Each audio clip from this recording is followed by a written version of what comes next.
ইহুদিরাও রোজা রাখে, মুসলমানরাও রোজা রাখে। পার্থক্য কি শুনবেন? শুনে নিন।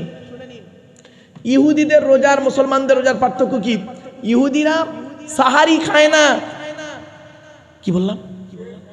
সেহরি নয় বাপ, সাহারি। সেহেরুন মানে জাদু করা, আর সাহারি মানে হচ্ছে রাতের শেষ অংশের খাবার। ইহুদিরা সাহারি খায় না, মুসলমানরা সাহারি খায়। এজন্য মুহাম্মদ সাল্লাল্লাহু আলাইহি ওয়াসাল্লাম বলেছেন, ভোরের বেলা সাহারির সময় যদি খিদে নাও পায়, অন্তত এক ঢোক পানিও পান করিও। ঠিক না বেটি? কারণটা কি? বাড়ি থেকে ভাববেন। ইহুদিরাও অজু করে, মুসলমানরাও অজু করে। ইহুদিরা নামাজ পড়ে, মুসলমানরা নামাজ পড়ে। ইহুদিরা 3 ওয়াক্ত নামাজ পড়ে, মুসলমানরা 5 ওয়াক্ত নামাজ পড়ে। চলুন ওদিকে আর গেলাম না, জাস্ট এদিকে আসছে। তাই আল্লাহ পাক বললেন, আম আতাইনাহুম কিতাবান ফাহুম আলা বাইয়িনাতিম মির রাব্বিহিম, আমি তাদের কাছে কি কোনো প্রমাণ সহ কিতাব দিইনি? এসেছে তাওরাত, ইনজিল, জবুর, কোরআন। সবাইকে তারা কি করেছে? ওলট পালট করে দিয়েছে, অস্বীকার করেছে। একমাত্র কোরআনকে অস্বীকার করতে, ওলট পালট করতে পারেনি। কোরআনকে ওলট পালট করতে পারেনি। এমনকি তাওরাত এদিক ওদিক হয়ে গেছে, ইনজিল এদিক ওদিক হয়ে গেছে, জবুর এদিক ওদিক হয়ে গেছে। একমাত্র কোরআনই এমন একটা কিতাব, যে কিতাবের একটা অক্ষর পর্যন্ত পরিবর্তন করতে পারেনি। জোরে বলুন সুবহানাল্লাহ। আল্লাহ পাক কোরআনে নিজেই বলেছেন, ইন্না নাহনু নাযালনা যিকরা ওয়া ইন্না লাহু লাহাফিজুন। আল্লাহ বললেন, আমি কোরআন নাযিল করেছি, এই কোরআনকে হেফাজত করার মালিক হলাম আমি আল্লাহ। আল্লাহ পাক অন্য জায়গায় বলেছেন, ইউরিদুনা লিইউতফিউ নূরাল্লাহি বিআফওয়াহিহিম ওয়াল্লাহু মুতিম্মু নূরিহি ওয়ালাউ কারিহাল কাফিরুন। কাফের বেঈমান মুশরিকরা উঠে পড়ে লাগবে যে কোরআনকে কি করবে? নিভিয়ে দেওয়ার পরিকল্পনা করবে, মুখের দ্বারায়, কথার দ্বারায়, হাতের দ্বারায়, বিভিন্ন অ্যাঙ্গেলে। আমি আল্লাহ আমার জাতের কসম করে বলছি, ওয়াল্লাহু মুতিম্মু নূরিহি, আমি আল্লাহ আমার কোরআনকে কিয়ামত পর্যন্ত জীবিত জিন্দা রেখে দেবো। জোরে বলুন সুবহানাল্লাহ। আপনি কি ভাবছেন? সমস্ত কোরআনগুলো পুড়িয়ে দেন, সমস্ত কোরআনগুলো ফেলে দেন, বেশি নয়, একটা কোরআনের মোকাম্মাল হাফেজকে আল্লাহ জিন্দা রেখে দেবেন। একটা কোরআনের মোকাম্মাল হাফেজ, তার মাধ্যমে কোটি কোটি কোরআন আবার তৈরি হয়ে যাবে। এজন্য হাফেজের মূল্য অনেক বেশি আছে। চলো এরপর আল্লাহ পাক বলছেন, তারা কি করে? জালিমদের একে অপরের কি হচ্ছে? ধোঁকা ছাড়া কিছু দেয় না। বাল ইন ইয়াঈদু যালিমুনা বা'দুহুম বা'দান ইল্লা গুরুরা। ধোঁকা। কাফের বেঈমান মুশরিকরা, মুমিন মুনাফিকরা কি করে? ধোঁকা দেয়। এই ধোঁকা থেকে দূরে সরে থাকুন। মুমিন হবে কে? সাদামাটা ব্যক্তি। মুমিনের মধ্যে কোনো প্যাঁচ থাকবে না। ঠিক না বেঠিক? আর প্যাঁচ যাদের মধ্যে থাকবে, মুনাফিক। মুনাফিকের নিদর্শন কি কি তার একটু খুলে বলে দিই। মুনাফিককে চিনবেন কি দেখে? মুনাফিকের নিদর্শন হলো, একটা হাদিসে এসেছে 3টে, একটা হাদিসে এসেছে 5টা। কি করে চিনবেন মুনাফিক? শুনে নিন। 1 নম্বর বলা হয়েছে, কথায় কথায় মিথ্যা কথা বলবে, ওই লোকটা মুনাফিক। 2 নম্বরে বলা হয়েছে, ওই লোকটা মুনাফিক, ওয়াদা করলে খেলাপ করবে। 3 নম্বরে বলা হয়েছে, আমানতের খেয়ানত করবে, ও হলো মুনাফিক। আরে আমানত মানে আপনারা কি বোঝেন? আমানত মানে শুধু ভাববেন না টাকা, টাকাটা শুধু আমানত নয়, আমানত অনেক দিকের হয়। 2-1টা বলি। এই ভাই আমার কাছে এই বস্তুটা দিয়েছে, আমানত। আমি যদি এই বস্তুটাকে খারাপ করে দিই, আমানতের খেয়ানত করলাম। তাহলে আমানত ব্যক্তি, বস্তু, জায়গা, অর্থ, কথা, 5 রকম হয় আমানত। তাহলে 1 নম্বর, এই বস্তুটা আমাকে দিলেন, আমি নষ্ট করে দিলাম, বস্তু খেয়ানত করলাম। উনি ওনার বাচ্চাটাকে আমার কাছে রেখেছেন, যে হুজুর আপনার কাছে আমি বাচ্চাটাকে দিলাম, আপনি একটু আলেম হাফেজ করাবেন। আমি বাচ্চাটাকে জীবনটা নষ্ট করে দিলাম, আমানতের খেয়ানত করলাম।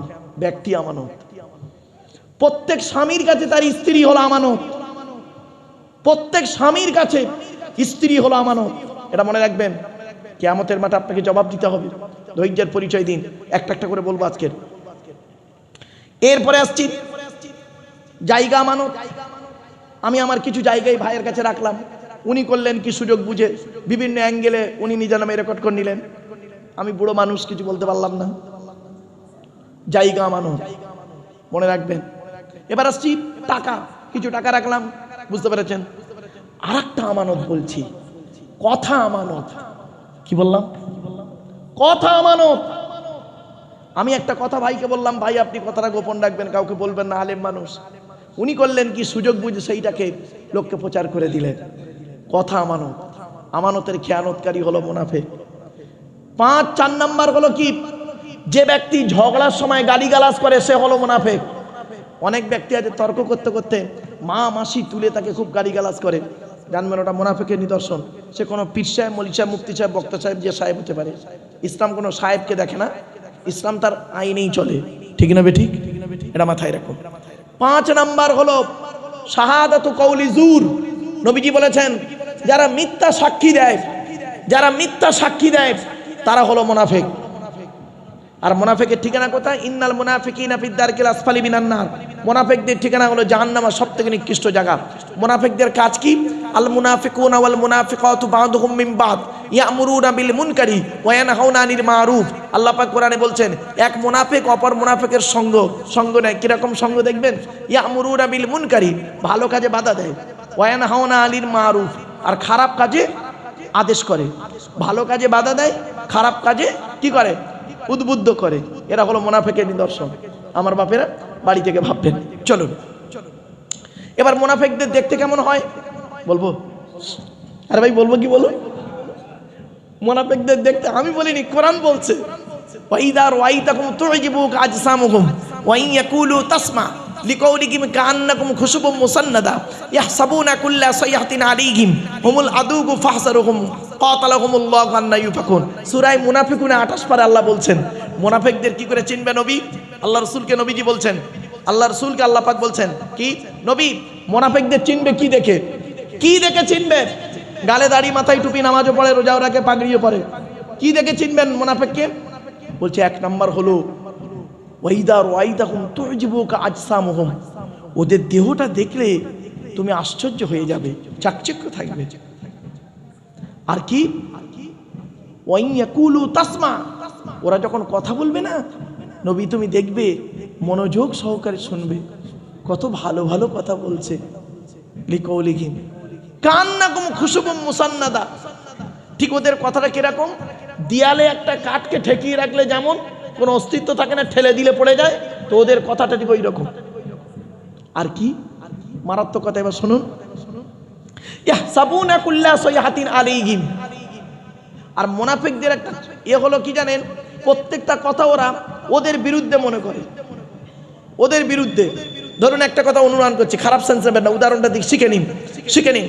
ধরুন আমরা 3 জন বসে আছি, আমি একটা কথা বললাম, জাস্ট একটা কথা বললাম যে মুনাফিকদের ভালো ড্রেস হবে, কথাগুলো চাকচিক্য হবে। এখন দেখা যাচ্ছে একজন ব্যক্তি তিনি খুব ভালো জামা পরে এসছেন, তুমি মনে মনে ভাবছেন দেখেছেন উনি একটা পুরাতন জামা পরে এসেছে বলে ওনার হিংসা হচ্ছে, আমি নতুন জামা পরে এসেছি তাই উনি আমার ওই কথাটাই তুললো। এটা মুনাফিকের নিদর্শন। বুঝতে পারছেন না? আর আপনি পড়েছেন আপনার ব্যাপার। কোরআনে আল্লাহ বলেছেন ইয়া বানি আদমা খুযু যিনাতাকুম ইনদা কুল্লি মাসজিদিন ওয়া কুলু ওয়াশরাবু ওয়া লা তুসরিফু। হে আদমের সন্তানেরা উত্তম পোশাক পরিধান করে মসজিদে গিয়ে নামাজ পড়ো। আরো কোরআনে বলা হয়েছে ইয়া বানি আদমা কদ আনজালনা আলাইকুম লিবাসান ইউয়ারি সাওআতিকুম ওয়া রিশা ওয়া লিবাসুত তাকওয়া। হে আদমের সন্তান আমি তোমাদের জন্য উত্তম পোশাক নাযিল করেছি, সেই পোশাক পরো। তা আপনি কেন ওটাকে আপনার বিরুদ্ধে নিলেন? কোনো কথা বলছি, ধরুন আমি একটা কথা বললাম যে আল্লাহর কাছে মাথা নত করবেন, নবীর কাছে নবীর কথা মতো চলবেন, আর এমন কোন ব্যক্তির মানে কি করবেন তার কাছে মাথা নত করবেন না, বলে দিলাম। হয়তো আমি বললাম আপনাকে, জাস্ট উদাহরণ, আমি আপনাকে বললাম যে টাকা পয়সা যদি আপনি ব্যয় করেন, সর্বপ্রথম কোরআনে আল্লাহ পাক বলেছেন কুলমা আনফাকতুম মিন খায়রিন ফালিল ওয়ালিদাইনি ওয়াল আকরাবিন। আল্লাহ পাক বলেছেন নবী টাকা পয়সা সর্বপ্রথম তোমরা তোমাদের বুড়ো বুড়ি বাম্মার পিছনে ব্যয় করবে। এখন আমি এই কথা বললাম, এখন আপনি করেন কি? আপনার বাপকে দেখেন না, মাকে দেখেন না, আপনি আপনার শ্বশুর শাশুড়ির কাছে থাকেন, তাদের খুব দেখেন। আপনার আমার কথা শুনে আপনার রাগ হচ্ছে, দেখেছেন আমি আমার শ্বশুর শাশুড়ি টাকা দিই বলে মারুফ সাহেবের হিংসা, লাউ ঠেলা, আমি আমার পথেই চলছি। এই মুনাফিকদের নিদর্শন হলো এটা। আর মুনাফিকদের আরেকটা নিদর্শন বলে দিই, দেখবেন কেউ কানে কানে কথা বললে তৃতীয় ব্যক্তি মনে করে কি জানেন, আমার বিরুদ্ধে বলছে। খবরদার, আপনি ওই কাজের কাজী নন তো আপনি রেগে যাবেন কেন? রাগার কোনো ব্যাপার নেই, ব্যাস এটা মাথায় রাখুন। এই জন্য এই প্রাসঙ্গে আলোচনা হলো তাই বললাম। এরপর আল্লাহ পাক বলছেন, আল্লাহর ক্ষমতা নিয়ে আল্লাহ বলছেন। আচ্ছা বাপেরা, আজকের এখানে ভূগোলের একটা আলোচনা, ভূগোল আপনারা জানেন বায়ুমণ্ডলের স্তর আছে, স্ট্র্যাটোস্ফিয়ার, এক্সোস্ফিয়ার, আয়নোস্ফিয়ার আছে। এটা কোরআনের আয়াত থেকে বেরিয়েছে। আল্লাহ পাক বললেন, ইন্নাল্লাহা ইমসিকুস সামাওয়াতি ওয়াল আরদা আন তাজুলা ওয়ালা ইন জালাতা ইন আমসাকুহুমা মিন আহাদিম মিন বাদি ইন্নাহু কানা হালিমান গফুরা। আল্লাহ পাক বলছেন, আসমান আর জমিনের মধ্যবর্তী জায়গায় একটা স্তর আছে। ওই স্তরের উপরে যারা থাকবে মহাশূন্যে ভেসে বেড়াবে, স্তরের নিচে যারা থাকবে মাটি তাদের আকর্ষণ করে রাখবে। কোরআনের এই আয়াতকে নিয়ে কে গবেষণা করলো? 1665 খ্রিস্টাব্দে আপেল গাছের তলায় গালে হাত দিয়ে বসে বসে ভাবতে ভাবতে বের করলেন, মধ্যাকর্ষণ শক্তি আবিষ্কার করে ফেললেন। Second scientific sir Isaac Newton ভাবতে ভাবতে বের করলেন আপেল গাছের তলায় বসে বসে। আল্লাহ পাক কি বলছেন দেখি, ইন্নাল্লাহা ইমসিকুস সামাওয়াতি ওয়াল আরদা আন তাজুলা, নিশ্চয়ই আল্লাহ আসমান জমিনকে ধরে রেখেছে যাতে করে সে না টলে যায়। আর কি, ওয়ালা ইন জালাতা ইন আমসাকুহুমা মিন আহাদিম মিন বাদি, আর যদি একবার আসমান জমিন টলে যায় তাহলে তিনি ছাড়া আর কারোর ধরার ক্ষমতা নেই। ঠিক না বেঠিক? এটা মনে রাখবেন। এই জন্য পৃথিবী ধ্বংসের লক্ষণ, আল্লাহ ভূমিকম্প দিয়ে পৃথিবী ধ্বংস করে দেবে। পৃথিবী ধ্বংসের কয়েকটা লক্ষণ আছে, তার মধ্যে 1 নম্বর হলো বিদ্যা উঠে চলে যাবে, 2 নম্বর ব্যভিচার বেড়ে যাবে, 3 নম্বর মদ খাওয়া বেড়ে যাবে, 4 নম্বর সুদ খাওয়া বেড়ে যাবে, 5 নম্বর ঘুষ খাওয়া বেড়ে যাবে, আরো অনেকগুলো আছে, একটা একটা করে আসছে পরে। ইন্নাহু কানা হালিমান গফুরা, নিশ্চয়ই সে আল্লাহ হলেন কি, দয়ালু এবং ক্ষমাকারী। এরপর আল্লাহ পাক বলছেন, কুফরি যারা করে, অস্বীকারীরা তারা কি করে জানেন? ওয়া আকসামু বিল্লাহি জাহাদা ঈমানিহিম লাইন জাআকুম নাযীরুম লা ইয়াকুনুন্না আহাদা মিন ইহদাল উমাম ফালাম্মা জাআকুম নাযীরুম মা যাদাকুম ইল্লা নুফুরা। তারা কি করে জানেন? কসম খেয়ে, কসম আল্লাহর উপরে কসম খেয়ে তারা তাদের ঈমানটাকে মজবুত করার চেষ্টা করে। কেন? তাদের কাছে এসেছে একজন নাজির, ভয় দেখানেওয়ালা। আর কে? যত তাদেরকে বলে নবী রাসূলুল্লাহ তাদেরকে যতই বলে তোমরা আল্লাহর পথে ফিরে আসো, মা যাদাহুম ইল্লা নুফুরা, তাদের বক্রতা, হিংসা, নোংরাটাই তাদের মধ্যে বেশি বেড়ে যায়। এজন্য বাপেরা আল্লাহর কোরআন নবীর হাদিস মোতাবেক জীবনযাপন করুন। এরপর আল্লাহ পাক বলছেন, তারা অহংকার করে, অহংকার করে, ইস্তিকবারান ফিল আরদি, জমিনের মধ্যে অহংকার, মাকরা সাইয়্যি, আর খারাপ খারাপ ষড়যন্ত্র করে। আর কি করে? আর তাদের ষড়যন্ত্র তাদেরকেই ঘিরে ফেলে। ওয়ালা ইয়াহিকুল মাকরু সাইয়্যু ইল্লা বিআহলি, দেখবেন যারা ষড়যন্ত্র করে মানুষকে ক্ষতি করার জন্য আল্লাহ পাক তাদেরকে সেই ষড়যন্ত্রে ফেলে দেয়। এখান থেকে একটা বাক্য শুনে নিন, আল্লাহ ছাড় দেয়, ছেড়ে দেয় না। আপনি কি ভাবছেন আপনি একজনকে ঠকাবেন? আজকের আপনাকে একদিন ঠকতেই হবে, একদম 100%। আল্লাহর বিচার হলো সূক্ষ্ম বিচার। তাই আল্লাহ পাক বলছেন, ওয়ালা ইয়াহিকুল মাকরু সাইয়্যু ইল্লা বিআহলি, যারা করে ষড়যন্ত্র, শত্রুতা করে ষড়যন্ত্র করে, আল্লাহ পাক তাদেরকে তাদের ষড়যন্ত্রে ফেলে দেয়। এরপর আল্লাহ পাক বলছেন, ফাহাল ইয়ানজুরুনা ইল্লা সুন্নাতাল আউয়ালিন, তারা কি দেখে না? তারা কি দেখে? সুন্নাতাল আউয়ালিন, প্রথম তরিকা।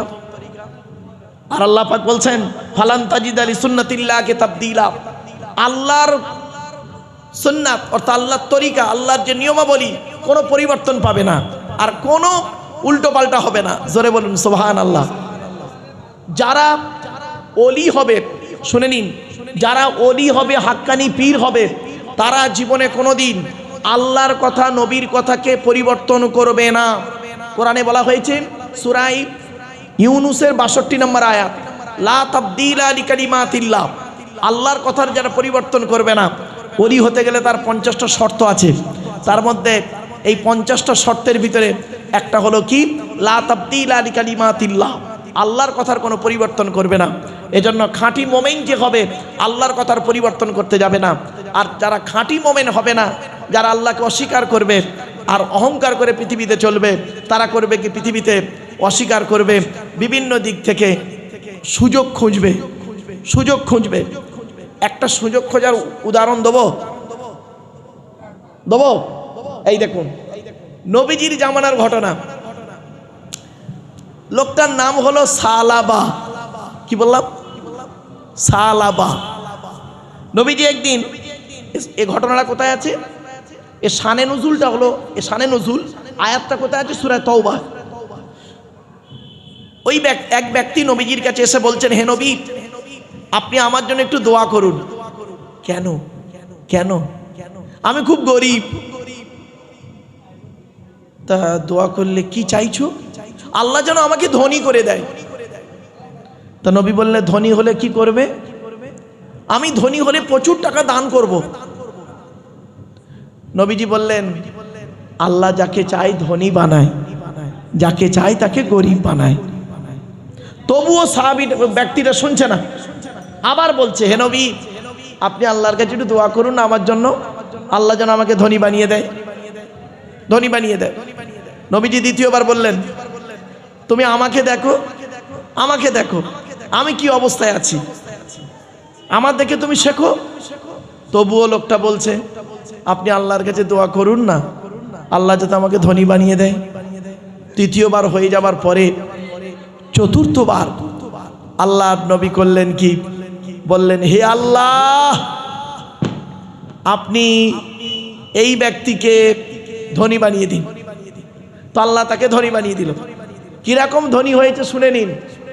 এত বকরি আল্লাহ দিয়েছিলেন, সেই বকরি মদিনার বাজারে শহরে থাকতে পারল না। উনি মদিনার শহর থেকে গ্রামের দিকে জায়গা কিনে নিলেন, সেখানে বকরি চড়া মানে বকরির পাল রাখতে লাগলেন। এত আল্লাহ দিয়েছে। 1 বছর হয়ে যাবার পর আল্লাহর নবী একজন ব্যক্তিকে পাঠালেন, যাও তো সাহাবার কাছে যাও তো, জাকাত ফরজ হয়ে গেছে ওর উপরে, জাকাতটা নিয়ে এসো। তো সেই ব্যক্তি এসেছেন, নবীজির তরফ থেকে এসেছেন, এসে বলছে ভাই আমি আল্লাহর নবীর কাছ থেকে এসেছি, নবীজি আমাকে পাঠিয়েছেন, আপনার উপরে জাকাত ফরজ হয়ে গেছে, আপনি জাকাত দেন। কি করছে শুনুন। হ্যাঁ জাকাত তো দিতে হবে, এটা দেওয়া দরকার, আচ্ছা দেখছি। ভালো। কিছুক্ষণ পরে বলছে আচ্ছা ভাই আপনি চলে যান, আমি আগামী বছরের জাকাত 2 বছরের জাকাত একসঙ্গে আমি পাঠিয়ে দেবো। তো লোকটি চলে এলেন নবীজির কাছে, এসে বলছেন ইয়া রাসূলুল্লাহ ওই ব্যক্তি বলেছেন 2 বছরের জাকাত একসঙ্গে দেবে, আমাকে ফিরিয়ে দিলেন। তো নবীজি বললেন ঠিক আছে ঠিক আছে। পরের বছর আবার পাঠালেন, আবার পাঠাতে লোকটা কি করছে জানেন, টাল বাহানা করছে, আজ দিই কাল দিই করতে করতে করতে করতে দিলেন না। তৃতীয় বছরেও দিলেন না। 3 বছর যখন হয়ে গেছে নবীজি একটু দুঃখ পেলেন। দুঃখ পেয়ে সাহাবীদেরকে বললেন জানো অমুক ব্যক্তির কথা মনে পড়ে তোমাদের? ও যার সাথে খুব ধনী, বলছে এইখানেই সে এসে বলেছিল যে আল্লাহ হে নবী আল্লাহর কাছে দোয়া করুন আল্লাহ যেন আমাকে ধনী বানিয়ে দেয়। 3বার বলল। চতুর্থবার আমি সহ্য করতে না পেরে আল্লাহকে বললাম আল্লাহ আপনি এ ধনী হতে চাইছে, ধনী করে দিন। তা আল্লাহ রাব্বুল আলামিন তার অর্থ দিল। আর এই 3 বছর হয়ে গেল সে জাকাত দিল না। খুব খারাপ লাগছে জানো। এই কথাটা সাহাবীদের মধ্যে কানে কানে কানে কানে হতে হতে সাহাবার কানে পৌঁছে গেছে যে তুমি 3 বছর জাকাত দাওনি, আল্লাহর নবী একটু দুঃখ পেয়েছেন। ব্যাস 4র্থ বছরে উনি করেছেন কি, জাকাতের কিছু টাকা এনে নবীজিকে বলছেন ইয়া রাসূলুল্লাহ আমি খুব ব্যস্ত মানুষ তো হুজুর আসতে পারিনি, তাই এই বছরে জাকাতের টাকা এনেছি। নবীজি চুপ করে থাকলেন। কিছুক্ষণ পরে আল্লাহ জিবরাইলকে বললেন জিবরাইল চলে যাও। এই আয়াত নাযিল হলো, চলে যাও জিবরাইল বাখিলু বিহি, তারা বখলি করেছে, কৃপণতা করেছে, খবরদার নবী ওর জাকাতের টাকা নেবেন না আপনি। নবীজি বললেন তোমার টাকা আমি নেব না, চলে যাও। নবীজি ইন্তেকাল করলেন। আবু বকরের যুগ এলো, উনি কিছু টাকা এনে হযরত আবু বকর সিদ্দিক রাদিয়াল্লাহু তাআলা আনহুকে বললেন হুজুর আমিরুল মুমিনিন আমি জাকাতের টাকা দিচ্ছি আপনাকে, আপনি নেন না। উনি বললেন দেখো যে টাকা নবী নেয়নি আমি আবু বকর জীবিত থাকা অবস্থায় সে টাকা নেব না, ফিরে যাও। হযরত আবু বকর ইন্তেকাল করলেন, হযরত উমর খলিফা হলেন। উমরের যুগে উনি করলেন কি, অনেকগুলো টাকা এনে হযরত উমরকে বলছেন আমিরুল মুমিনিন আপনি আমার জাকাতটা গ্রহণ করুন। হযরত উমর বললেন যে টাকা রাসূল নেয়নি আবু বকর নেয়নি আমি উমর কখনোই ও টাকা নিতে পারবো না, চলে যাও। হযরত উমর রাদিয়াল্লাহু তাআলা আনহু ইন্তেকাল করলেন, হযরত উসমান গনি রাদিয়াল্লাহু তাআলা আনহু খলিফা হলেন। হযরত উসমান গনির কাছে এসে খুব কান্নাকাটা করছেন, খুব কান্নাকাটা করছে আর বলছে আমার যাকাতটা আপনি দয়া করে নিন। হযরত উসমান গনি রাদিয়াল্লাহু তাআলা আনহু বললেন, যে টাকা নবী নেয়নি, যে টাকা নবী নেয়নি, আবু বকর ওমর নেয়নি, উসমান সে টাকা কোনোদিন নেবে না, চলে যাও। লাস্টে কি হলো শুনুন, লাস্টে কি হলো? ওই ব্যক্তি সব শেষ হয়ে গেল। খুব কষ্টে, খুব কষ্টে হযরত উসমান গনি রাদিয়াল্লাহু তাআলা আনহুর জামানায় ইন্তেকাল করলেন। কি ভাবছেন? এখানে বসে বসে ভাবুন, না জানি আল্লাহ ওই ব্যক্তির মতো না করে। আমরা অনেক সময় বিপদ থেকে উদ্ধার হয়ে গেলে আল্লাহর ভুলে যাই। এজন্যই আমি বলেছিলাম বক্তব্যের শুরুতেই, প্রিয়জন আর কি প্রয়োজন। এজন্যই কথাটা বলেছিলাম বাবা। হয়তো প্রথমে বুঝতে পারেননি যে কথাটা কেন বললো আজকে 4টে শব্দ। চলো এরপর আল্লাহ পাক বলছেন, হে পৃথিবীর মানুষ, তোমরা কি এই জমিনটা ঘুরে দেখো না? আওয়ালাম ইয়াসিরু ফিল আরদি ফায়ানজুরু কাইফা কানা আকিবাতুল লাযিনা মিন ক্বাবলিহিম ওয়া কানু আশাদ্দা মিনহুম কুওয়া ওয়া মা কানা আল্লাহু লিইউজিজাহু মিন শাইইন ফিস সামাওয়াতি ওয়া লা ফিল আরদি ইন্নাহু কানা আলিমান কদিরা। আল্লাহ পাক বললেন, ওরে দুনিয়ার মানুষ, আসমান জমিনে তোরা ঘুরে ঘুরে দেখ। আওয়ালাম ইয়াসিরু ফিল আরদি, তারা কি জমিনের মধ্যে ভ্রমণ করে না? জমিনের মধ্যে তোমরা ভ্রমণ করো। অন্য আয়াতে আল্লাহ পাক বলছেন, কুল সিরু ফিল আরদি, নবী বলে দাও জমিনের মধ্যে তোমরা ভ্রমণ করো। আমার সৌন্দর্যময় পৃথিবী কি করে তৈরি করেছি, পাহাড় পর্বত নদ নদী কিভাবে তৈরি করলাম একবার দেখো। আর আমি আল্লাহ, আমাকে আল্লাহ আল্লাহ বলে একবার ডাকো। আল্লাহ বললেন, তোমরা পৃথিবীর জমিন ঘোরো, পৃথিবী ঘোরো, আর ঘুরতে ঘুরতে তোমরা দেখো যারা পৃথিবীতে আমাকে অস্বীকার করেছে, আল্লাহকে অস্বীকার করেছে, নবীদের সঙ্গে শত্রুতা করেছে, তাদের অবস্থা কি করেছি একবার লক্ষ্য করে দেখো। ফেরাউনের লাশটা আজও রেখে দিয়েছি। শুধু তাই নয়, শুধু তাই নয়, নমরুদের বালাখানা আজও ভাঙা পড়ে আছে। ঠিক না বেঠি? কোথায় আছেন? আল্লাহ বলে সব নিদর্শনগুলো রেখে দিয়েছি। যারা আল্লাহর সঙ্গে অস্বীকার করেছে, আল্লাহর সঙ্গে বিরোধিতা করেছে, তাদের অবস্থা কি হয়েছে, আযাব কেমন এসেছে দেখো। শুধু তাদের উপরে আসেনি, তাদের আগে যারা এসছে তাদের উপরে এসেছে। সুতরাং পৃথিবীর মানুষ, এই পৃথিবীর জমিনে আযাব কখন আসবে কেউ জানে না। মনে রাখবেন, আপনার উপরে বালা মুসিবত কখন আসবে আপনি জানেন না। এজন্য বালা মুসিবত আসার আগে আপনি আল্লাহর উপরে ধৈর্য ধারণ করুন। তাই আল্লাহ পাক কোরআনে 104 জায়গায় বলেছেন, কত কত 104 জায়গায় আছে ধৈর্যের কথা, সবরের কথা। সবর শব্দটা 104 জায়গায় কোরআনে আছে। কি ধৈর্য ধারণ করেছেন আপনি? আল্লাহ পাক কোরআনে বলেছেন, নবী আপনি বলে দিন, ওরা আল্লাহকে পেতে গেলে দুটো জিনিসের মাধ্যমে পাবে। কটা কটা কটা? ইয়া আইয়ুহাল্লাযীনা আমানুস্তাঈনু বিস-সাবরি ওয়াস-সালাম ইন্নাল্লাহা মা'আস-সাবিরিন। হে ঈমানদার বান্দাগণ, তোমরা আল্লাহর কাছে, আমার কাছে প্রার্থনা, সাহায্য প্রার্থনা করবে। অর্থাৎ তুমি আল্লাহকে পাবে দুটো জিনিসের মাধ্যমে। এক নাম্বার হলো বিসবরি, সবরের মাধ্যমে আমি আল্লাহ আমাকে পাবে। তোমার উপরে মান অপমানিত করা হবে, লাঞ্ছিত করা হবে, তোমাকে উল্টো পাল্টা বলা হবে, তোমাকে বিভিন্ন দিক থেকে পরীক্ষা করা হবে, তোমার জান মাল দিয়ে পরীক্ষা করব। ধৈর্যের পরিচয় তুমি দিলে তুমি আল্লাহর মাকবুল বান্দা হয়ে যাবে, আল্লাহর প্রিয়জন হবে। তার দলিল বলে যাচ্ছি, হযরত আইয়ুব নবী 18 বছর রোগে থাকার পরেও আল্লাহকে ভুলে যায়নি, আল্লাহর কোনদিন ইবাদত করতে ভুলে যাননি। আল্লাহ পাক করলেন কি, উরকুদু বিরিজলিকা হাযা মুগতাসালুম বারিদু মাশরাব। হযরতে ইউনুস নবী 40টা দিন মাছের পেটে থাকার পরেও আল্লাহকে ভুলে যায়নি। মাছের পেটের ভিতর থেকে আল্লাহকে ডাক দিলেন, লা ইলাহা ইল্লা আনতা সুবহানাকা ইন্নী কুনতু মিনাজ জালিমিন। কি ভাবলেন? শুধু তাই নয়, 40 দিন ছিলেন হযরতে ইব্রাহিম খলিলুল্লাহ আগুন কুণ্ডের ভেতর থেকে, তাকেও ঠিক ওইভাবে আল্লাহ পাক উদ্ধার করে দিলেন। এজন্য ধৈর্যের পরিচয় দিন। ধৈর্যের পরিচয় যদি আপনি দিতে পারেন তবে আপনি খাঁটি মোমেন। তাই আল্লাহ পাক বললেন বিসবরি ওয়াসসালাম। 1 নাম্বার হলো সবর, 2 নাম্বার হলো নামাজ। মোমেনকে চিনবে কি দেখে? এই দুটো জিনিস হলো মারাত্মক, ধৈর্য আর নামাজ। ইন্নাল্লাহা মা'আস সাবিরিন। যারা ধৈর্য ধারণ করে আল্লাহ রাব্বুল আলামিন তাদের সঙ্গে আছে। আমার বাপেরা, তাই আল্লাহ পাক বললেন, হে পৃথিবীর মানুষেরা দেখো, আসমান জমিনের মধ্যে ঘুরে বেরিয়ে দেখো। আওয়ালাম ইয়াসিরু ফিল আরদি ফায়ানজুরু কাইফা কানা আকিবাতুল লাযিনা মিন ক্বাবলিহিম ওয়া কানু আশাদ্দা মিনহুম কুওয়া।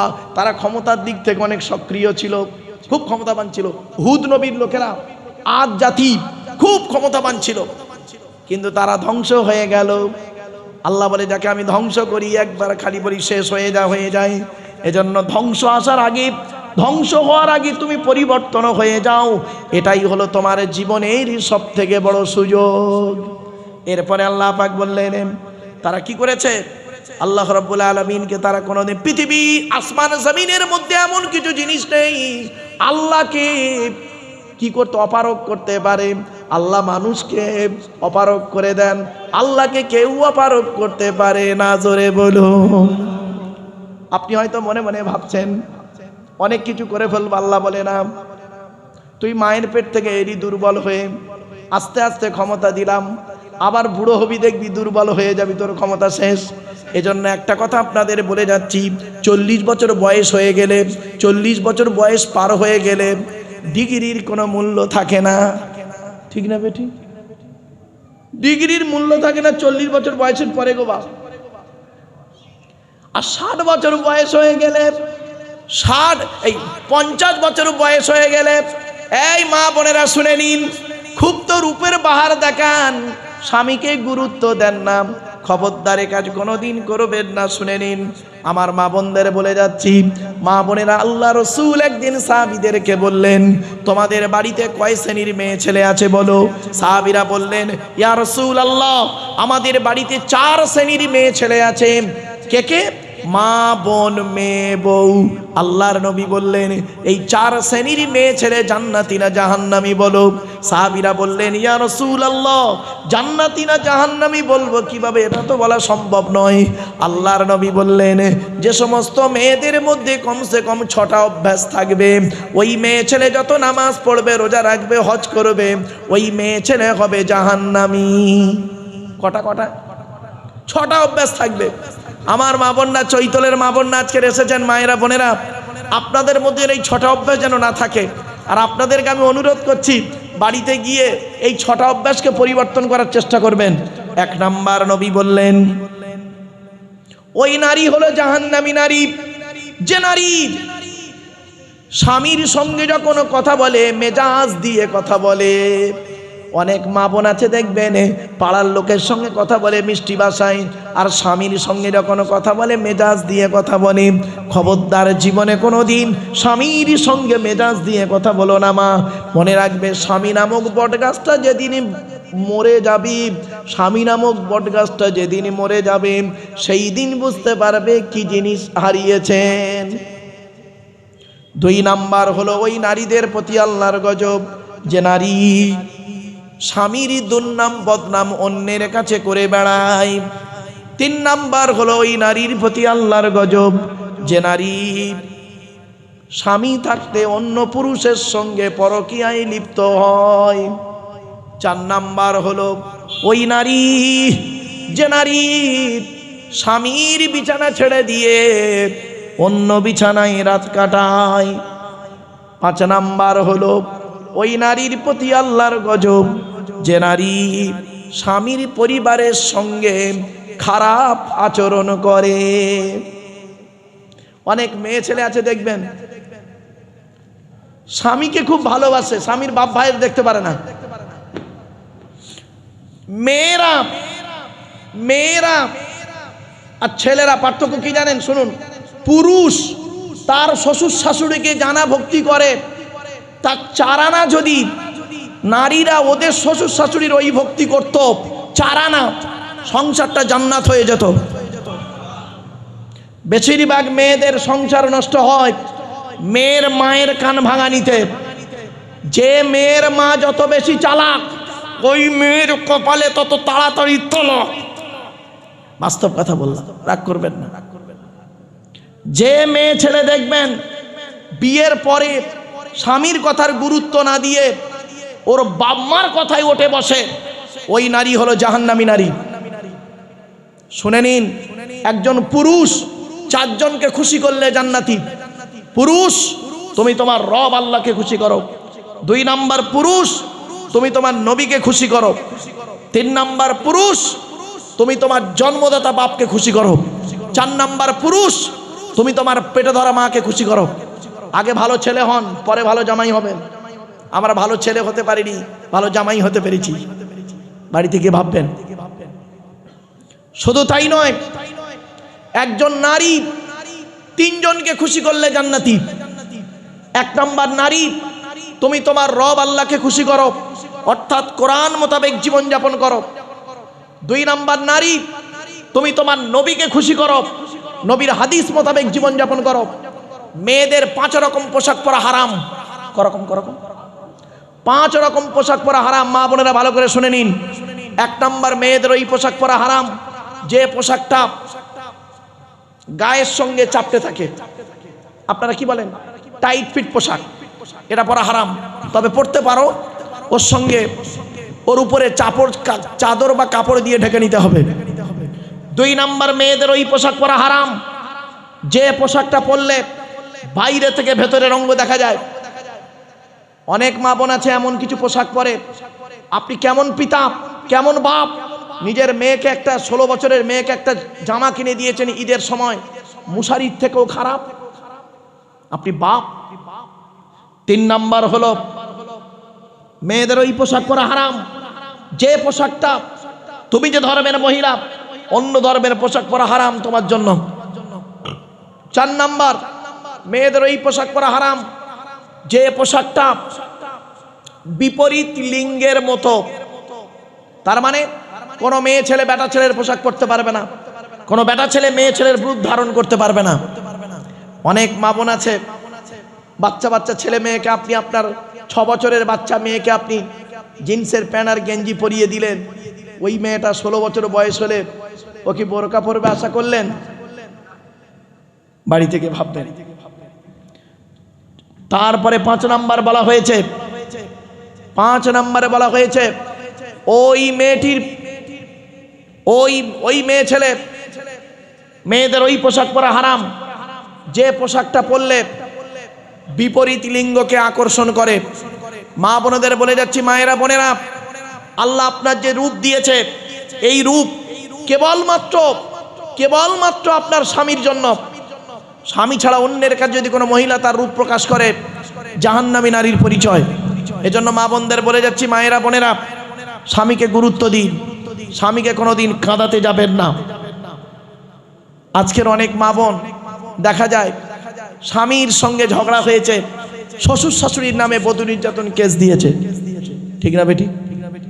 শ্বশুর শাশুড়ির নামে বধূ নির্যাতন কেস। আপনি ভাবলেন কি করে আপনাকে আল্লাহ ছেড়ে দেবে না? আপনি শ্বশুর শাশুড়ি বেচারা ভালো মানুষ, তারা অত সাথে প্যাঁচে থাকে না। স্বামী স্ত্রী ঝগড়া করেছে, শ্বশুরের নামে কেস, শাশুড়ির নামে কেস। খবরদার নয়, মনে রাখবেন, ক্ষমতার অপব্যবহার আপনি করবেন না, কবরে আপনার শুতে হবে। তাই আল্লাহ রাব্বুল আলামিন বললেন, ইন্নাহু কানা আলিমান কদিরা, নিশ্চয়ই আল্লাহ রাব্বুল আলামিন সব জানেন, তিনি হলেন সবথেকে বড় ক্ষমতাবান।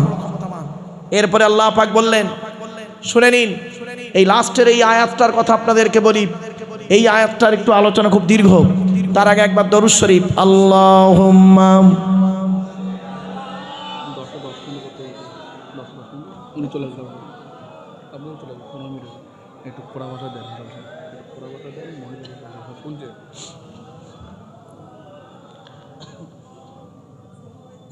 কিয়ামতের মাঠে দুই দিকের প্রশ্ন হবে।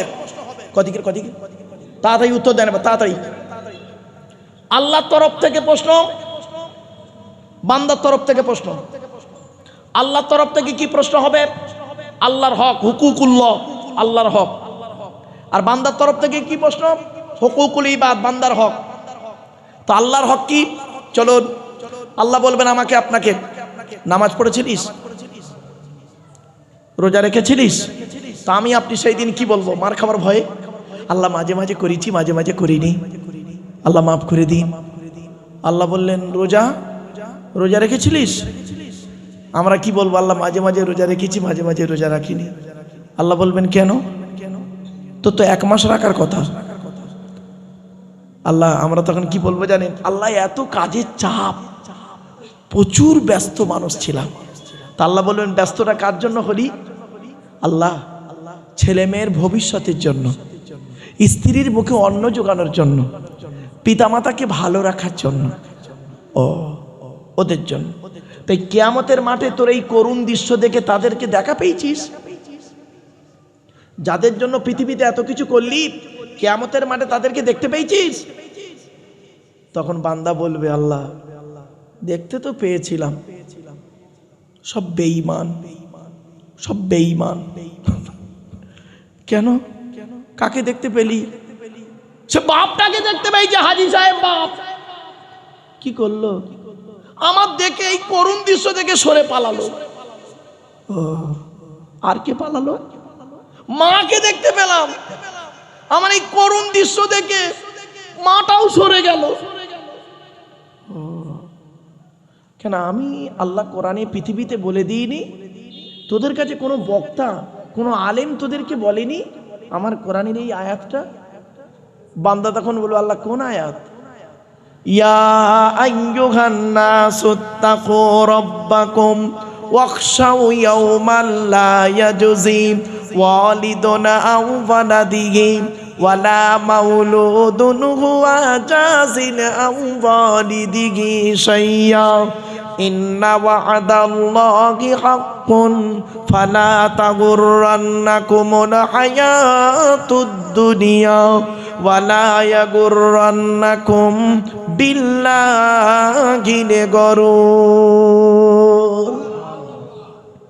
21 নম্বর পারা 13 নম্বর পৃষ্ঠার একেবারে 11 নম্বর লাইন, সূরার নাম সূরা লোকমানের 33 নম্বর আয়াত। হে মানব জাতি, সেই দিনের ভয় তোরা কর যেদিন বাপ তার ছেলের কোনো উপকার করতে পারবে না। তোদেরকে বলেনি?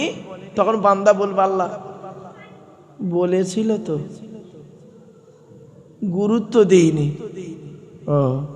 আর কাকে দেখতে পারি কিয়ামতের মাঠে? আল্লাহ ছেলে মেয়েগুলো আমার দেখতে পেয়ে সরে গেল। ছেলে মেয়ে গেছে, আর কে গেল? তো সে বউটা কোথায় গেল? আল্লাহ বলবে ও তো বদমাস, ও তো আমাকে দেখেই আগে সরে পালিয়েছে। আল্লাহ বলবে কেন? পৃথিবীতে কেউ বলেনি আমার কোরআনের বাণী? কোন আয়াত? আল্লাহ ইয়াউমা ইয়াফিরুল মারউ মিন আখিহি ওয়া উম্মিহি ওয়া আবিহি ওয়া সাহিবাতিহি ওয়া বানি লিকুল্লি মিরইম মিনহুম ইয়াউমা ইযিন শাআনু ইয়ুগনি। সেই দিনের কথা তোরা মনে কর বান্দা, যেদিন বাপ তার ছেলের কোনো উপকার করতে পারবে না, ছেলে তার বাপের কোনো উপকার করতে পারবে না, ভাই ভাই থেকে সরে যাবে। শুধু তাই নয়, ছেলে মেয়ে তোমার থেকে চলে যাবে। শুধু তাই নয়, তোমার স্ত্রীও তোমার থেকে চলে যাবে, বন্ধু বান্ধব চলে যাবে। প্রত্যেকেই বলবে আল্লাহ আমার কি হবে, আমার কি হবে? এই দিনের খবর তোর কেউ বলেনি। তখন আপনি আমি বলবো আল্লাহ বলেছিল, এখন উপায় কি? আল্লাহ বলল তুই নিজেই বল কি করব, তুই নিজেই বল কি করব। কিরামান কাতিবিন ইয়ালামুনা মা তাফআলুন। আল্লাহ বলবেন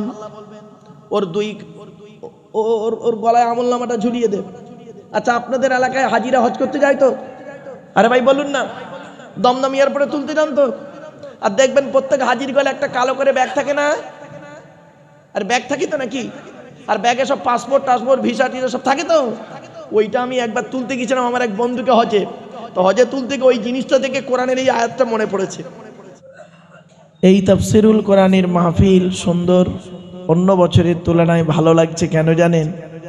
বিশেষ করে শ্রোতাদের বসার জন্য সুন্দর একটা ব্যবস্থা করা হয়েছে, যাতে করে বয়োজ্যেষ্ঠ মানুষ যারা আছেন, যাদের শরীরের একটু প্রবলেম আছে, তারা এখানে আরামের সহিত বসতে পারেন, সে ব্যবস্থাও করা হয়েছে। সাথে সাথে আমার মিডিয়া ভাইয়েরা এসেছেন, তারাও এই কোরআনের মাহফিল সারা পৃথিবীর কোনায় কোনায় ছড়িয়ে দিয়েছেন। সুতরাং সকলকে ধন্যবাদ, মোবারকবাদ জানিয়ে আজকের কোরআনুল কারিমের মাহফিল শুরু হতে চলেছে। وقال الله تعالى في كلام المجيد والفرقان الحميد إن الله وملائكته يصلون على النبي يا أيها الذين آمنوا صلوا عليه وسلموا تسليما درود شريف اللهم صل على سيدنا مولانا محمد وعلى آل سيدنا مولانا محمد। বাপেরা একবার ওই দরুদটা একটু পড়ুন, যে দরুদটা আমরা নামাজের মধ্যে পড়ি। আল্লাহুম্মা সাল্লি আলা মুহাম্মাদিন ওয়া আলা আলি মুহাম্মাদ কামা সাল্লাইতা আলা ইব্রাহিম ওয়া আলা আলি ইব্রাহিম ইন্নাকা হামিদুম মাজিদ। আল্লাহুম্মা বারিক আলা মুহাম্মাদ ওয়া আলা আলি মুহাম্মাদ কামা বারাকতা আলা ইব্রাহিম ওয়া আলা আলি ইব্রাহিম ইন্নাকা হামিদুম মাজিদ। اللهم آمين। ربنا ظلمنا أنفسنا وإن لم تغفر لنا وترحمنا لنكونن من الخاسرين ربي زدني علما ربي ارحمهما كما ربياني صغيرا। রব্বুল আলামিন, 2 দিন ব্যাপী তাফসিরুল কোরআনের মাহফিলের আজ দ্বিতীয় দিন। ইশারা নামাজের পরে গুটিগত মানুষকে নিয়ে বসেছি। মাবুদ, কোরআন, হাদিস, ইজমা, কিয়াস থেকে সঠিক কথাগুলি আমার মুখ থেকে বলিয়ে নেবেন, বক্তা শ্রোতাকে আমল করার তৌফিক দেবেন।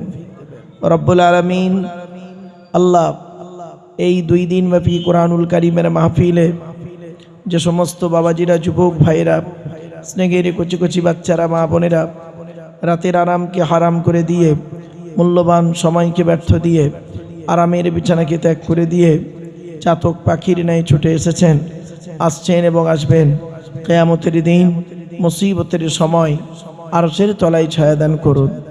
আল্লাহ, এই জলসা কমিটির তাফসিরুল কোরআনের যে মাহফিল, এই মাহফিলের সভাপতি, সেক্রেটারি, কেশিয়ার, কমিটিবৃন্দ এবং যারা পূর্ণ সহযোগিতা করেছেন, সকলের প্রতি আপনি রহমত বর্ষণ করুন।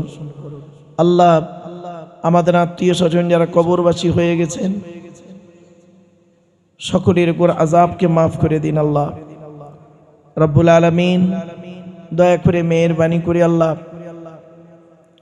কোরআন, হাদিস, ইজমা, কিয়াস মোতাবেক সকলকে চলার তৌফিক দান করুন।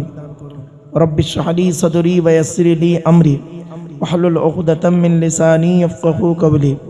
আল্লাহুম্মা ইন্না নাসআলুকা ইলমান নাফিয়া ওয়া আমালান মুতাকাব্বালা ওয়া রিজকান হাসানা ওয়া হালালান তাইয়্যিবা। সুবহানা রাব্বিকা রাব্বিল ইজ্জাতি আম্মা ইয়াসিফুন ওয়া সালামুন আলাল মুরসালিন ওয়ালহামদুলিল্লাহি রাব্বিল আলামিন। ওয়াজআল আখিরা কালামিনা ইনদাল মাউতি লা ইলাহা ইল্লাল্লাহু মুহাম্মাদুর রাসূলুল্লাহ। সদরে জলসা, মুআজ্জাজ মুকাররম সুধী সম্মানিত শ্রোতা মণ্ডলী, বয়োজ্যেষ্ঠ, সমবয়স্ক, দিন দরদি, ইসলাম দরদি, মুমিন, মুত্তাকি, মুসলমান, সালেহ, নেককার আল্লাহওয়ালা বাবাজিরা, আমার যুবক ভাইরা, স্নেহের কচি কচি বাচ্চারা, পর্দার অন্তরালালে পর্দা নসীনা ধার্মিকা, স্নেহময়ী, মমতাময়ী আমার মা ও বোনেরা, বিশেষ করে জানাই আপনাদের গ্রামের মানুষ, আমারই শিক্ষক ডক্টর মাওলানা মুফতি আব্দুল মান্নান সাহেব মাদ্দাজাল্লাহুল আলী, আর এই জলসার সভাপতিও তিনি, মাদ্দাজাল্লাহুল আলী, বারাকাল্লাহু ইলমা ওয়া বারাকাল্লাহু ফি হায়াতি। সাথে সাথে জানাই এই জলসার বিভিন্ন দিক থেকে কষ্ট করে মানুষের কাছে আপনাদেরকে বুঝিয়ে এই জলসায় যিনি অবদান রাখেন, আপনাদেরই গ্রামের সন্তান জনাব মাওলানা গিয়াসউদ্দিন সাহেব। দিন দরদি, ইসলাম দরদি, মুমিন মুত্তাকি মুসলমান সালেক নেককার আল্লাহওয়ালা বাবাজিরা, আসুন আজকের আমাদের আলোচনার বিষয় আমরা ঢুকে যাব। তার আগে প্রাথমিক দু চারটে কথা আমাদের একটু জানতে হবে। এক নাম্বার হলো, আমাদের সৃষ্টিকর্তার নাম হলো আল্লাহ। সৃষ্টিকর্তাকে আপনি চিনতে শিখুন। আজকের আলোচনার ভিতরে চারটে জিনিস আমি আপনাদের কাছে তুলে ধরব। আজকে যে টপিকগুলো আছে, চারটে জিনিস কি? চারটি শব্দ। এক নাম্বার প্রিয়জন, প্রয়োজন। কি বললাম? জোরে বলুন। প্রিয়জন, প্রয়োজন। আপনি এখানে বসে বসে চিন্তা করুন, আপনি কি আল্লাহর প্রিয়জন না প্রয়োজন? যদি আপনি আল্লাহর প্রয়োজন হন, তাহলে তো সুযোগ সন্ধানী হলেন। বিপদে পড়েছি, আল্লাহকে ডেকেছি, বিপদ থেকে উদ্ধার হয়ে গেছি, আল্লাহকে বলে গিয়েছি, এটা হলো প্রয়োজন। আর প্রিয়জন যে হবে, সুখে দুঃখে সর্বদাই আল্লাহর শুকরিয়া আদায় করবে। জোরে বলুন সুবহানাল্লাহ। সেই জন্য প্রয়োজন না হয়ে প্রিয়জন হন। এমন একটা শব্দ আপনাদের কাছে তুললাম, এই শব্দটি আপনারা যে কোনো জায়গায় ব্যবহার করতে পারেন। আপনি আপনার স্ত্রীকে গিয়ে বলুন যে আমি তোমার প্রিয়জন না প্রয়োজন, উত্তরটা কি দেয় দেখবেন। যে কোনো ক্ষেত্রে ব্যবহার করবেন, পেয়ে যাবেন। দুই নাম্বার শব্দ হলো আবেগ আর বিবেক।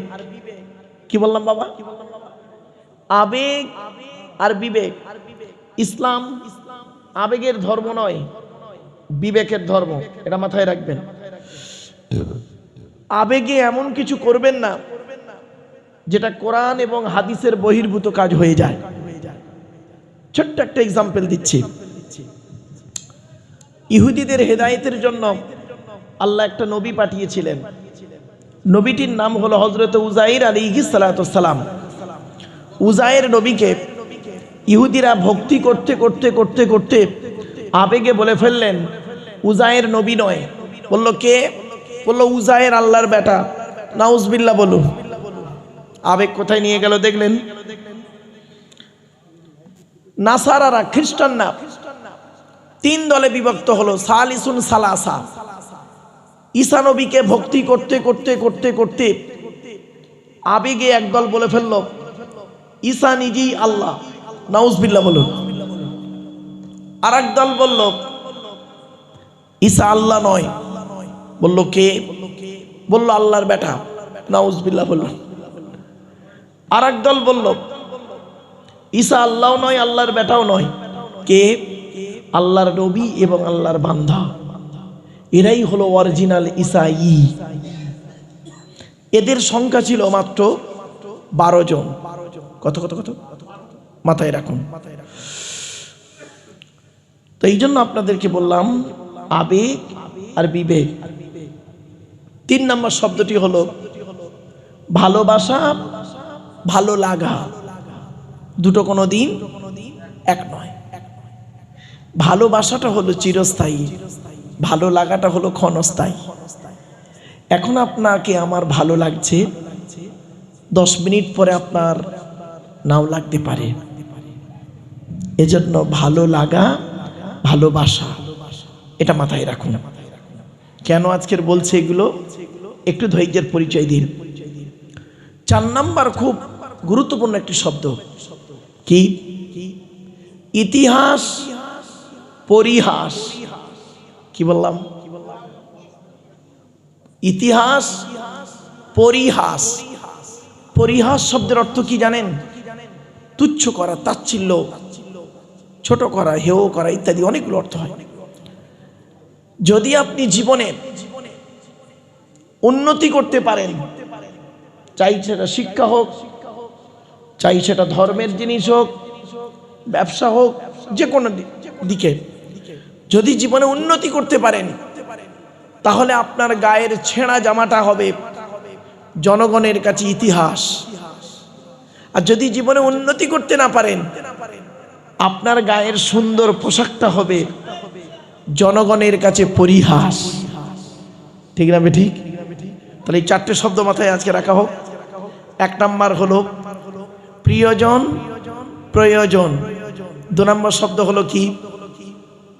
আবেগ, বিবেক। 3 নম্বর শব্দ হলো ভালোবাসা, ভালো লাগা। 4 নম্বর শব্দ হলো ইতিহাস, পরিহাস। চলো এই চারটে শব্দকে সামনে রেখে আজকে সূরা ফাতিরের শেষ কয়েকটা আয়াত আলোচনা আপনাদের কাছে রাখবো ইনশাআল্লাহ। তার আগে আমাদের আরো কিছু জিনিস, একটু প্রাথমিক জিনিস সাময়িকভাবে জেনে নিতে হবে। আমাদের সৃষ্টিকর্তার নাম হলো আল্লাহ। আল্লাহর পরিচয় হলো 4টে। আল্লাহ নিজেই বলেছেন, কুল, নবী তুমি বলো, হুয়াল্লাহু আহাদ, আল্লাহ হলেন একক। 2 নাম্বার আল্লাহু সামাদ, আল্লাহ হলেন অমুখপেক্ষী। আল্লাহ কারোর মুখপেক্ষী নন, সারা পৃথিবী তার মুখপেক্ষী। 3 নাম্বার লাম ইয়ালিদ ওয়া লাম ইউলাদ, আল্লাহ কাউকে জন্ম দেয়নি, আল্লাহকেও কেউ জন্ম দেয়নি। 4 নাম্বার ওয়ালাম ইয়াকুল্লাহু কুফুয়ান আহাদ, আল্লাহর সমকক্ষ কেউই নেই। এই হলো আল্লাহর 4টে পরিচয়। আল্লাহ যুগে যুগে মানুষকে হেদায়েতের জন্য নবী রসুল পাঠিয়েছেন। পৃথিবীতে নবী এসেছেন কটা? 1,24,000। রসুল এসেছেন কটা? 313 অথবা 315 জন। কেতাব এসেছে কটা? 104টা। কত? 104টা। 100টা হলো সহিফা, ছোট ছোট চিরকুট। এরকম হচ্ছে কেন মাইন্ড? 100টা হলো সহিফা, ছোট ছোট চিরকুট। কাদের উপরে কটা এলো?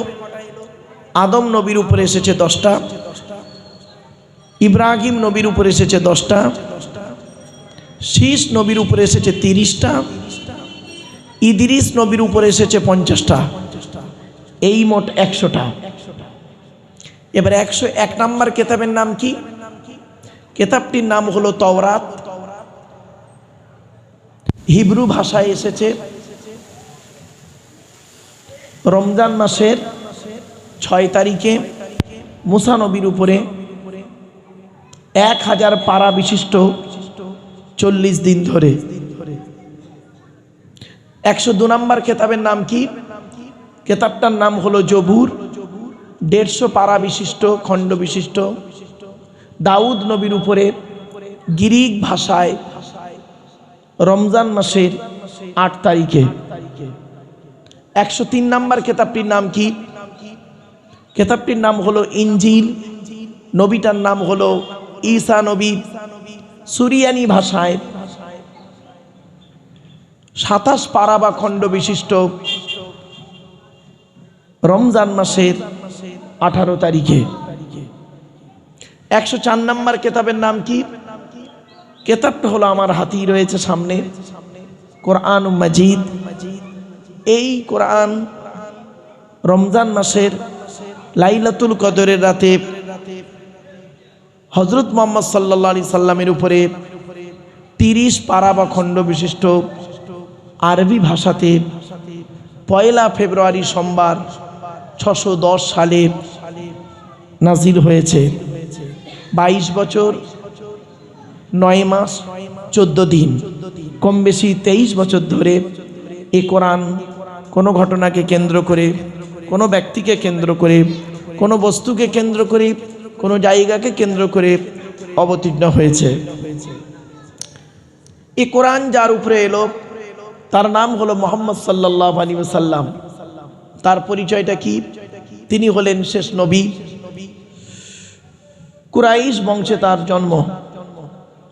মুহাম্মাদের বাপের নাম আব্দুল্লাহ, আব্দুল্লাহর বাপের নাম আব্দুল মুত্তালিব, আব্দুল মুত্তালিবের বাপের নাম আব্দে মান্নাফ, আব্দে মান্নাফের বাপের নাম হাশেম, হাশেমের বাপের নাম কুসাই, কুসাইয়ের বাপের নাম কিলাব, কিলাবের বাপের নাম মুর্রা, মুরার বাপের নাম লুবাই, লুবাইয়ের বাপের নাম কাব, কাবের বাপের নাম গালিব, গালিবের বাপের নাম ফিগির, ফিগির থেকে কুরাইশ বংশ এসেছে। নবীর বাপের নাম আব্দুল্লাহ, মায়ের নাম আমিনা, দাদার নাম আব্দুল মুত্তালিব, দাদির নাম হলো নেতিলা বিনতে খব্বাব ব্রাকেটে ফতেমা, কেউ বলেছেন সামিরা। নবীর নানার নাম হলো আব্দুল ওয়াহাব জুহরি, নবীর নানির নাম হলো বারিরা বা বাররা, নবীর দুধবার নাম হলো হালিমা, নবীর দুধ বাপের নাম হলো হারেস, নবীর দুধ ভাইয়ের নাম আব্দুল্লাহ, নবীর বাপের নাম আব্দুল্লাহ, নবীর দুধ ভাইয়ের নাম আব্দুল্লাহ, দুটো যেন এক করে ফেলবেন না। নবীর জন্ম 570 খ্রিস্টাব্দে। ইংরেজি কি মাস ছিল? 29শে আগস্ট। আরবি মাস ছিল রবিউল আউয়াল মাস। 12 তারিখ মতান্তরে 9 তারিখ সোমবার শবে সাদেকের সময় আরবের মক্কা নগরী কুরাইশ বংশে নবীর জন্ম। নবীর বাপেরা হলো 10 ভাই, নবীর মায়েরা হলো 19 বোন। নবীর 9টা চাচা, 18টা খালা, 6টা ফুফু, 7টা ছেলে মেয়ে। নবীর 9টা চাচার নাম কি? বড় চাচার নাম হারেস, জুবায়ের, মুকাইয়িম, ফাইদাক, জাইদাক, আবুল আহাব, হামজা, আব্বাস, আবু তালেব। নবীর বাপ হলো আব্দুল্লাহ। সংক্ষেপে বলে দিলাম কেন? যার উপরে কোরআন নাযিল হয়েছে তার পরিচয়টা আমাদের জানতে হবে। চলো তাহলে আল্লাহর পরিচয় পেলাম, নবীর পরিচয়টা পেলাম। এবার আসছি কোরআনের পরিচয়টা। কোরআনের পরিচয় কি? কোরআন আল্লাহর তরফ থেকে জিব্রাইলের মাধ্যমে হযরত মুহাম্মদ সাল্লাল্লাহু আলাইহি ওয়াসাল্লামের উপরে আরবের মক্কা নগরীর নিকটবর্তী একটি গুহা, গুহাটির নাম হলো হেরা। হেরা নামক গুহাতে 610 খ্রিস্টাব্দে 1 ফেব্রুয়ারি সোমবার কোরআনের প্রথম আয়াত নাযিল হলো, ইকরা, রিড, পড়ো পড়ো পড়ো। কোরআনের ভিতরে কি আছে? 30টা পারা, 540টা রুকু, 114টা সূরা, 14 থেকে 15 খানা সাজদা, 7টা মানজিল, 8 থেকে 12 খানা সাক্তা, 6666টা আয়াত, কেউ বলেছেন 6236টা আয়াত, 3,23,215টা অক্ষর। এ কোরআন 22 বছর 9 মাস 14 দিন, কম বেশি 23 বছর ধরে কোনো ঘটনাকে কেন্দ্র করে, কোনো ব্যক্তিকে কেন্দ্র করে, কোনো বস্তুকে কেন্দ্র করে, কোনো জায়গাকে কেন্দ্র করে কোরআনের আয়াতগুলো নাজিল হয়েছে। 6000 আয়াত নাজিল হয়েছে, 12,000 জায়গায় নাজিল হয়েছে। আমরা কটা জায়গার নাম জানি? শুধু মক্কা আর মদিনাই জানি। কেন? ওই সূরার প্রথমে লেখা আছে মক্কিয়া আর মাদানিয়া, এইটুকু না বাবা।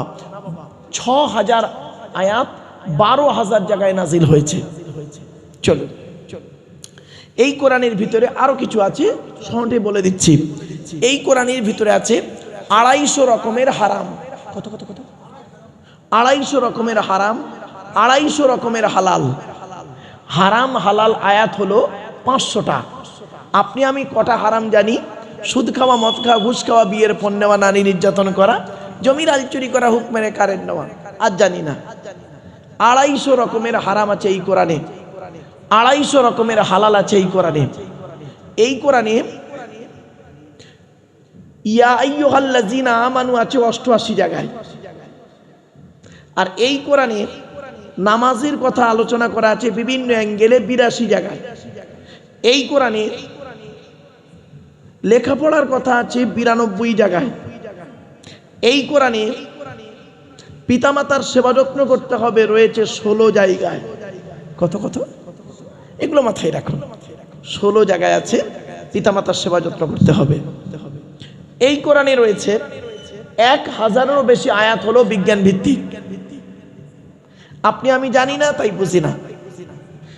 আমার জীবনে একটা বাস্তব অভিজ্ঞতা আপনাদের সঙ্গে শেয়ার করছি। একজন অমুসলিম কলেজের প্রফেসর, ব্রাহ্মণ ঘরের সন্তান, আমার সঙ্গে দেখা করতে এসে উনি আমাকে বললেন যে মারুফ সাহেব, স্যার আমি একটা কলেজে কাজ করি, তো আমি আপনার বক্তব্য কন্টিনিউ শুনি। আমি বললাম থ্যাংক ইউ। উনি বললেন, স্যার আমি কোরআন পড়ে বুঝলাম, পেলাম শুকরের মাংস খাওয়া হারাম, সুদ খাওয়া হারাম, মদ খাওয়া হারাম, ব্যভিচার করা হারাম। আমি বললাম হ্যাঁ। উনি বললেন কাদের জন্য হারাম? যারা আল্লাহকে বিশ্বাস করে, নবীকে বিশ্বাস করে, তাদের জন্য হারাম। আমি তো আল্লাহকে বিশ্বাস করি না, আমি তো নবীকে বিশ্বাস করি না, তা আমি যদি সুদ খাই, মদ খাই, ঘুষ খাই, অথবা ব্যভিচার করি, শুকরের মাংস ভক্ষণ করি, তাহলে কেন সৃষ্টিকর্তা আল্লাহ আমাকে কিয়ামতের মাঠে শাস্তি দেবেন? আমাকে তো হালাল খেতে কোরআনে বলেনি। মারাত্মক প্রশ্ন কিন্তু। আমাকে তো আল্লাহ কোরআনে হালাল খেতে বলেনি, বলেছে কাদের? ইয়া আইয়ুহাল্লাযীনা আমানু, হে ঈমানদার বান্দাগণ। তা আমি তো ঈমানদার বান্দা নই। তখন আমি ওনাকে বলেছিলাম, স্যার আপনি কি গোটা কোরআন পড়েছেন? তা বলল হ্যাঁ। আমি বললাম, স্যার কোন এক জায়গায় সামান্য একটু মিস্টেক হয়ে গেছে। বলছে কিরকম? আমি বললাম, স্যার গোটা কোরআনের মধ্যে 3 শ্রেণীর লোককে আল্লাহ হালাল খেতে বলেছেন। কয় শ্রেণীর? 3 শ্রেণীর লোককে আল্লাহ হালাল খেতে বলেছেন। চলুন আমরা এই 3 শ্রেণীর মধ্যে পড়ি কিনা একটু দেখি। 1 নাম্বার, নবী রসুলদেরকে আল্লাহ হালাল খেতে বলেছেন। উনি বললেন, স্যার নবী রসুল্লাহ তো হালাল খাবেন, এতে এটা আবার আল্লাহর বলার কি দরকার ছিল? আমি বললাম, স্যার এ কারণেই বলা হয়েছে যাতে করে সাধারণ মানুষের মাথায় এটা না ঢুকে যায় নবী মানে যা খুশি তাই, রসুল মানে যা খুশি তাই।